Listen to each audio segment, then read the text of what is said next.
All right, so we're diving into something today that I'm sure you have seen. If you've been on, well, anywhere online lately. Yeah. I mean, X, Instagram, TikTok. It's everywhere. It is. It's this like whole trend of images that look like, well, they look like they came straight out of a Studio Ghibli movie, Yeah, it's like this whole Ghiblifying thing. phenomenon. I mean, it's pretty crazy. It is kind of mind-blowing, actually. It is. It is. And it's like everything. I mean, you see everything, like pets. Oh, yeah. Like suddenly your dog is like a character from Totoro. Right. Or your cat. Yeah, exactly. Or like even just like, like everyday scenes, like really detailed Ghibli-esque. I don't even know if that's a word, but It is now. It is now. Okay. But I even saw, and this is where it gets really weird, I saw this image of Elon Musk, like Ghiblified Elon Musk cheering on Trump. Oh, right. Which like, yeah, I mean, you can't help but just laugh at that. But then, and we saw this in like the research that we did, like there's also like a darker side to this. Oh, of course. Like I saw these Ghiblified 9/11 memes, which is just like, unsettling is I think an understatement. Yeah, for sure. So it's this whole spectrum of how this is being used, which I think is, I don't know, interesting is maybe a word. Yeah, no, it definitely makes you like pause.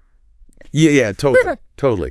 And like all this, like, this explosion of it, this happened, and we know this from the research, like late March, yeah. 2025, like basically right after OpenAI launched that GPT-4o update. Yeah. And apparently, I mean, this update like really like upped the image generation game. It did. It was like, next level stuff. Right, next level. And suddenly like everyone's an animator, Yeah. a digital animator.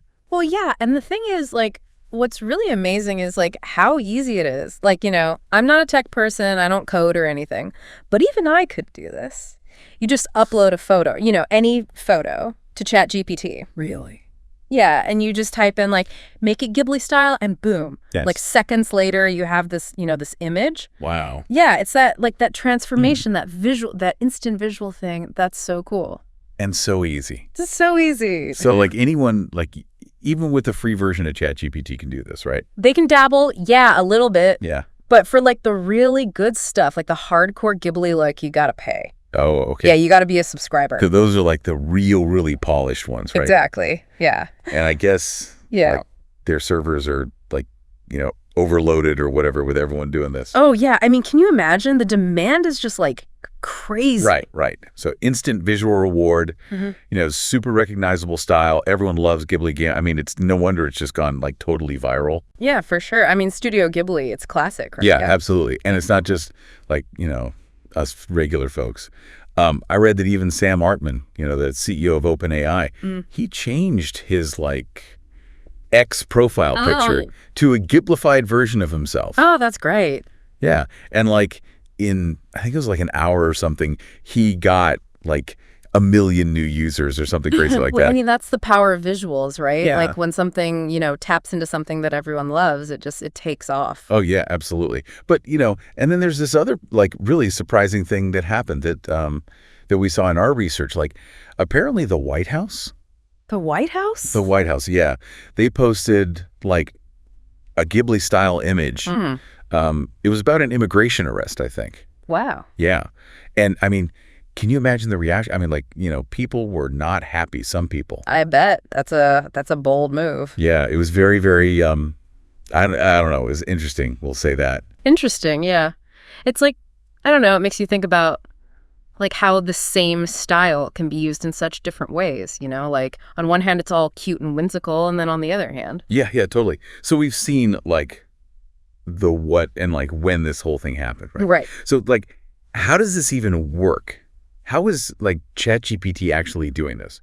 It's like magic or something. It kind of is like magic, but it's also like super complicated. So like, these AI systems, these large language models like GPT-4o, right? Yeah.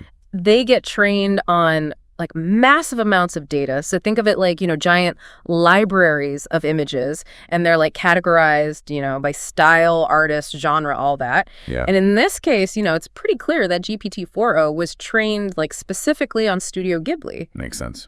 Right, like tons of their stuff. So it's learning those soft colors, the whimsical characters, the like really detailed backgrounds, all that stuff that makes Ghibli. And so when you tell it, like, make it Ghibli style, Yeah. it's just like using all that knowledge, Yeah. right? Exactly. Yeah, like it's got this like internal Ghibli filter, and it's like reinterpreting your image through that filter. Oh, I like that, a Ghibli filter. Yeah. But, and this is where, like, it gets a little bit, I don't know, maybe concerning. We saw some stuff about privacy. Like, there's this AI analyst, Louisa Jarofsky. She had a really interesting take on this. Yeah. She's the one who talked about the privacy trap, right? Yeah, exactly. Like, her theory is that as we, like, all upload these photos, our family photos, baby photos, all that, stuff that's not online, OpenAI is basically getting all this data. Oh, yeah, like to train their models even better. Yeah, exactly. Like, we're basically giving them, like, a gold mine of information just so we can see, like, our breakfast Ghiblified. It's true. I mean, it does make you think, like, what happens to all those photos, in the long run? Yeah, like, are they just, like, adding it to their, like, I don't know, database? Who knows? Right. And that's, like, a little creepy, a little, I don't know. Maybe it's nothing, but still.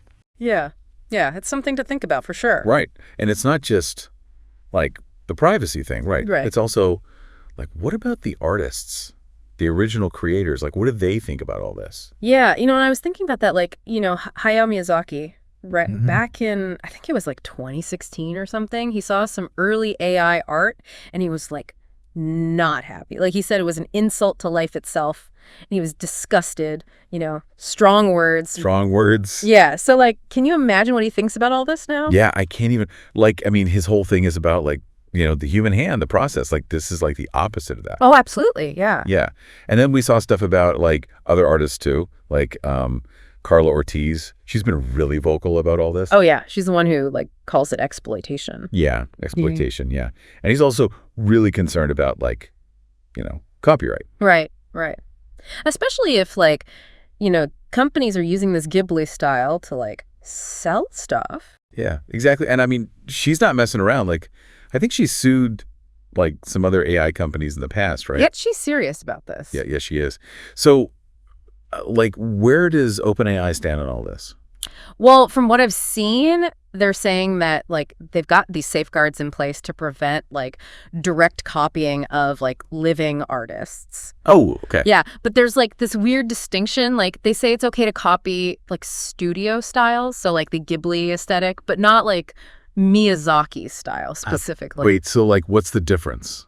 It's like a legal loophole or something. Oh, well, okay. Like, copyright law is so complicated, especially when it comes to AI art. Like, you can't just, copy a frame from Spirited Away. Right. But, like, owning a visual style, that's, like, a whole other thing. Yeah. And actually, one of the things we read, it talked about, like, this almost, like, funny hypothetical situation, like Totoro versus ChatGPT, the showdown. Oh, that would be amazing. Right. Yeah. Like, can you imagine if, like, Studio Ghibli actually sued? Oh, that would be huge, like a landmark case. And the public, like, everyone would be following that. Yeah, for sure. Okay, so legal stuff aside, like, the impact of this whole thing, it's huge. Oh, yeah. Like, ChatGPT, I read that they're at, like, 150 million weekly users. That's insane. A lot of people. Yeah. And, like, a big chunk of that is because of this Ghibli thing. Yeah, the Ghibli effect. It's a Ghibli effect. Yeah, and people love it. It's fun. It's easy. You get to, like, step into these worlds that you love. Yeah, totally. Yeah. But I guess, like, with all those users, there's got to be some, like, hiccups. Oh, yeah. I mean, the servers are probably, like, melting down. I know, right? Like, we read about, like, crashes, glitches, all that. It's like too much Ghibli at once. Yeah, exactly. Yeah. And, with everything online, there's got to be misinformation, right? Right. Like, even with something as, I don't know, seemingly innocent as this. Yeah, that's crazy. So there was this fake cease and desist letter, supposedly from Studio Ghibli, that went viral. Oh, really? Yeah. People were, like, freaking out. I mean, it shows you, like, how much people care about this, right? Yeah, for sure.